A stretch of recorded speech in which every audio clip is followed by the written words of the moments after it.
Bonjour, le face-à-face du maire de Dakar avec la presse agite les quotidiens de ce vendredi. Barthélémy Diaz ouvre le feu, c'est le Regard quotidien qui fait le constat ce matin. Barthélémy Diaz déclaré sur les propos d'Abbas Fall qui a parlé d'éviction. Au maire de Dakar de noter, éviction c'est quelqu'un qui a été éjecté et la bouderie c'est quelqu'un qui a boudé. Le bureau municipal n'est pas un jardin d'enfants et le conseil municipal n'est pas une garderie d'enfants non plus. Barthélémy Diaz est tout bouillant à la une de la publication. Ceci dit, l'info quotidien de noter que Barth dégaine et tire sur son cou. Barthélémy Diaz de préciser. Dans la charte de Yewwi Askan Wi, il n'y a aucune décision qui peut se prendre sans consensus. Ce n'est pas possible d'exclure Taxawu dans ces conditions. L'édile de Dakar de noter qu'il n'a pas de temps de gérer des rancuniers, des haineux, des gens qui portent en bandoulière la haine. Il a été élu pour servir Dakar tout en gérant un budget de 50 milliards et une obligation de résultat. En prévision de cette bataille électorale de 2024, Alerte quotidien s'exclame, Dakar crée le monstre Barth sans langue de bois. Barthélémy Diaz considère l'option de ses camarades de Pastef comme inélégante. À l'inverse, Taxawu a choisi la voie du dialogue et de la concertation parce que considérant que ce pays demeure un havre de paix et que la seule voie qui s'offre à ceux qui le veulent, c'est celle des élections. Selon Alerte quotidien, le maire de la ville de Dakar et membre de Taxawu Sénégal a soldé ses comptes avec Pastef. Plus loin dans les colonnes, Barthélémy Diaz de noter, vous avez fait vos bêtises et vous voulez nous les faire porter. Les Échos quotidiens d'en faire également une bombe. Dans Yewwi,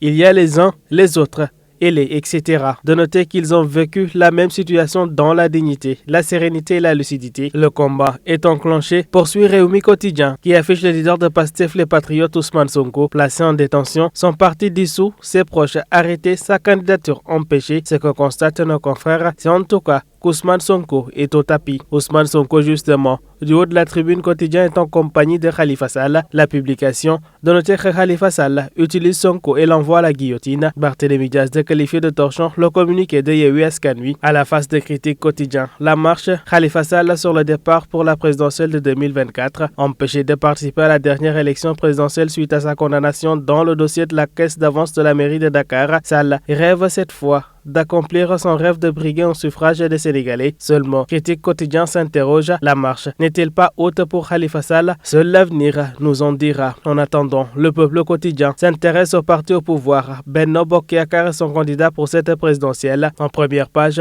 le premier ministre Amadou Ba, un dauphin favori. Pourquoi Macky Sall doit choisir Amadou Ba? La publication expose les débats, les atouts et limites de l'ex-ministre des Finances dans les colonnes du journal au papier bleu. Chez nos confrères aussi, le PCA de l'ONFP est sans langue de bois. À ses détracteurs, Mohamedou Lamine Massaly notera « Épargnez-moi de vos inepties, mensonges et calomnies. Je ne suis derrière aucun candidat. Je ne soutiendrai que le candidat choisi par le président Macky Sall. » Le Point Actu pour sa part de revenir sur les arrestations et la salée réponse de la députée socialiste Yaya Diallo qui crache ses vérités à la une de la publication. Selon elle, le parti a donné mandat aux cartes blanches à Aminata Mbengue Ndiaye, Ali Mané et dans la manipulation et les affabulations, dit-elle. En tout cas, elle est convaincue que sa démarche est malsaine. Les avis personnels de Wilane, elle dit les respecter tout en précisant que ses avis n'engagent que leur auteur. Libération quotidien pour sa part revient sur Maître El Mamadou Ndiaye. Il a été arrêté, nous signale le journal au papier noir. Buzz Bi le jour évoque un tout autre sujet qui chauffe la toile depuis un temps. L'intervention militaire au Niger revient à la une de la publication. La CEDEAO ne cède pas, c'est le constat à la une de nos confrères. L'organisation a décidé de déployer ses forces en entente pour restaurer l'ordre démocratique. La crainte Wagner,